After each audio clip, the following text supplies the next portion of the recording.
الرحمن الرحيم الملك القدوس السلام المؤمن المهيمن العزيز الجبار. نحمده ونصلي ونسلم على رسوله الكريم أما بعد فأعوذ بالله من الشيطان الرجيم بسم الله الرحمن الرحيم وتمت كلمة ربك صدقا وعدلا لا مبدل لكلماته وهو السميع العليم. آمنت بالله صدق الله المولانا العظيم. الصلاة والسلام عليك يا رسول الله. الصلاة والسلام عليك يا حبيب الله وعلى آلك وأصحابك يا محمد رسول الله صلی اللہ تعالی علیہ وسلم. معزز ناظرین، السلام علیکم ورحمۃ اللہ وبرکاتہ. بحمدہ تعالی وبتوفیق الہی آج ہم اور آپ ایک مرتبہ پھر ایک دوسرے کے روبرو ہوئے ہیں. جیسا کہ آپ کو معلوم ہے کہ تسلسل کے ساتھ ایک موضوع لے کر ہم حاضر ہو رہے ہیں. وہ موضوع ہے قرآن کریم کی سطح. اس حوالے سے ہم نے پچھلی نشستوں میں بہت ساری باتیں ہم نے عرض کی ہے. پچھلی نشست میں ہم نے یہ بتایا تھا کہ کسی بھی احکام کا ایک بیک گراؤنڈ ہوتا ہے، ایک وجہ ہوتی ہے، کارن ہوتا ہے. جب تک ان بیک گراؤنڈ کو ہم نہیں سمجھیں گے، کارنوں کو نہیں سمجھیں گے، وجہوں کو نہیں سمجھیں گے، تب تک ان احکام کے صحیح نتیجے تک ہم نہیں پہنچ سکتے. اس سلسلے میں ہم نے قرآن کریم کی کل 2 آیتیں ہم نے پیش کی تھی. آج اسی کڑی کو آگے بڑھانے کے لیے ہم حاضر ہوئے ہیں. ابن کثیر رحمۃ اللہ تعالی علیہ نے حضرت قیس بن عاصم رضی اللہ عنہ کا واقعہ بیان کیا ہے. قیس بن عاصم حضور نبی اکرم صلی اللہ علیہ وسلم کی خدمت میں حاضر ہوئے. عرض کیا، یا رسول اللہ، میں نے اپنی بیٹیوں کو زمانے جاہلیت میں دفن کر دیا تھا. آپ صلی اللہ علیہ وسلم نے فرمایا کہ ہر بیٹی کی طرف سے ایک غلام آزاد کر دو.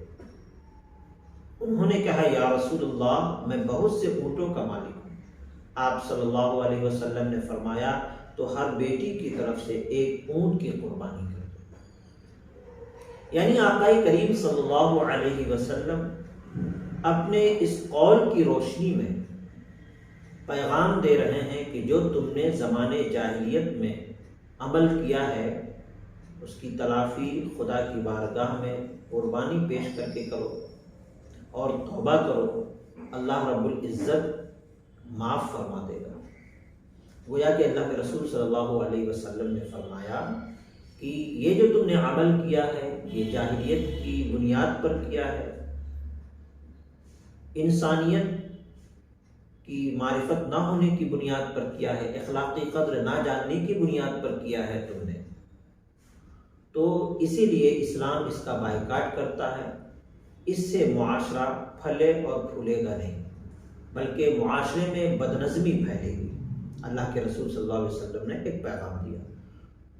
قرآن کریم کی آیت کریمہ بھی ہے. اللہ رب العزت نے ارشاد فرمایا، قل تعالوا اتل ما حرم ربكم عليكم الا تشركوا به شيئا وبالوالدين احسانا ولا تقتلوا اولادكم من املاق نحن نرزقكم واياهم ولا تقربوا الفواحش ما ظهر منها وما بطن ولا تقتلوا النفس التي حرم الله الا بالحق ذلكم وصاكم به لعلكم تعقلون.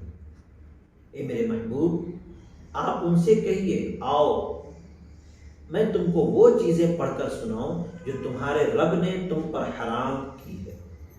وہ یہ کہ اللہ تعالیٰ کے ساتھ کسی کو شریک مت ٹھہراؤ. ماں باپ کے ساتھ احسان کیا کرو، حسن سلوک کیا کرو، اور اپنی اولاد کو فقر کے ڈر سے قتل مت کیا کرو، غربت کے ڈر سے قتل مت کیا کرو، تنگدستی کے ڈر سے قتل مت کیا کرو. اس لیے کہ اللہ تبارک و تعالی جب کسی کو پیدا فرماتا ہے تو اسے اس کے رزق کے ساتھ پیدا فرماتا ہے. یہ جو تصورات ہیں تمہارے، یہ جو خیالات ہیں کہ یہ بچیاں میری بڑی ہو جائیں گی تو ہم دوسرے کو کیا منہ دکھائیں گے، یہ غلط تصورات ہیں، غلط خیالات ہیں، اس کو اپنے دماغ سے نکال دو۔ اسلام اس کا بائیکاٹ کرتا ہے۔ گویا کہ اسلام نے بیجا قتل کرنے کی ممانعت کا حکم دیا اور ظلم و تشدد کو روکنے کا حکم دیا۔ پھر آگے ارشاد فرمایا ہم تمہیں اور ان کو رزق دیتے ہیں اور دیں گے، اور بے حیائی کام ظاہر ہو یا پوشیدہ ان کے پاس نہ جانا۔ یعنی ایسا کام جو بے شرمی پر مبنی ہو، بے حیائی پر مبنی ہو، بد نظمی پر مبنی ہو، اخلاقی قدر کے خلاف ہو، کسی کو بد نگاہ اپنے اندر بد نگاہی پیدا کرنا، غلط نگاہ سے کسی کو دیکھنا، غلط خیالات سے کسی کو دیکھنا، اسلام نے اس پر بھی روک لگایا کہ اس سے معاشرے کو صحیح تشکیل نہیں دیا جا سکتا، معاشرہ اس سے پنپ نہیں سکتا، معاشرے میں بد نظمی پھیلے گی، اخلاقی قدر ختم ہو جائے گا۔ اسلام نے اس کا بائیکاٹ کیا۔ پھر آگے ارشاد فرمایا کسی جان کو جن کے قتل کو خدا نے حرام کر دیا ہے قتل مت کرو۔ بیجا کسی کو قتل مت کرو، بلا وجہ یوں ہی موڈ میں آ گیا قتل کر دیا کسی کو، بغیر کسی کارنوں کے تم نے تلوار چلا دی، گولیاں چلا دی، کچھ بھی مطلب آلے دھار کا استعمال کیا یا کچھ بھی کسی کو ایذا پہنچا دیا، کسی کو تکلیف دی۔ اللہ کے رسول صلی اللہ علیہ وسلم نے تو یہاں تک فرمایا ہے من سلم المسلمون من لسانہ و یدہ، سچے مومن اور سچے مسلمان کی پہچان یہ ہے کہ دوسرا مسلمان اس کی زبان اور ہاتھ سے محفوظ رہے۔ تو جب اللہ کے رسول کی یہ تعلیم ہے کہ سچے مسلمان کی پہچان یہ ہے کہ اس کے زبان اور ہاتھ سے دوسرا مسلمان محفوظ رہے، تو یہ کیسے ہو سکتا ہے کہ اسلام بیجا کسی کو قتل کرنے کا حکم دے گا؟ پھر آگے ارشاد فرمایا مگر جائز طور پر، مگر جائز طور پر یہ مطلب اس کا ایک الگ کارن، اگر جائز صورت ہے، جائز وجوہات ہیں، جائز کارن ہے تو پھر سچویشن کے حساب سے ان کو سمجھایا جائے، بجھایا جائے، ہے نا، پھر آگے کے معاملات کو حل کیا جائے۔ ان باتوں کی وہ تمہیں تاکید کرتا ہے تاکہ تم عقل سے کام لو۔ عقل سلیم کا تقاضا یہ ہے کہ جب تک صحیح وجہ نہ ہو تب تک کوئی ایکشن نہ لیا جائے۔ یوں نہیں کہ بس کسی کے کہنے پر ہم نے کسی کو قتل کر دیا، کسی کو ایذا پہنچا دیا، زبان سے الول جلول بک دیا کسی کے بارے میں، ایسا نہیں۔ تو گویا کہ اسلام نے معاشرے میں ایسی چیزیں جس سے معاشرے کو غلط شکل دی جا سکتی ہو یا معاشرے میں بدنظمی پھیلائی جا سکتی ہو یا اخلاقی قدر کے خلاف ہو، انسانیت کے خلاف ہو، محبت کے خلاف ہو، الفت کے خلاف ہو، بھائی چارگی کے خلاف ہو، ایسے تمام امور سے اسلام نے لوگوں کو روکا ہے اور ہر غلط کام کا بائیکاٹ کیا ہے۔ تو اسی لیے کسی بھی آیات کے احکام کو سننے کے بعد جب تک آپ اس کے بیک گراؤنڈ کو نہیں سمجھیں گے، جب تک اس کے وجوہات کے اوپر غور نہیں کریں گے، ان کے کارنوں پر غور نہیں کریں گے، تب تک ان احکامات کے صحیح نتیجے تک ہم رسائی نہیں حاصل کر سکتے۔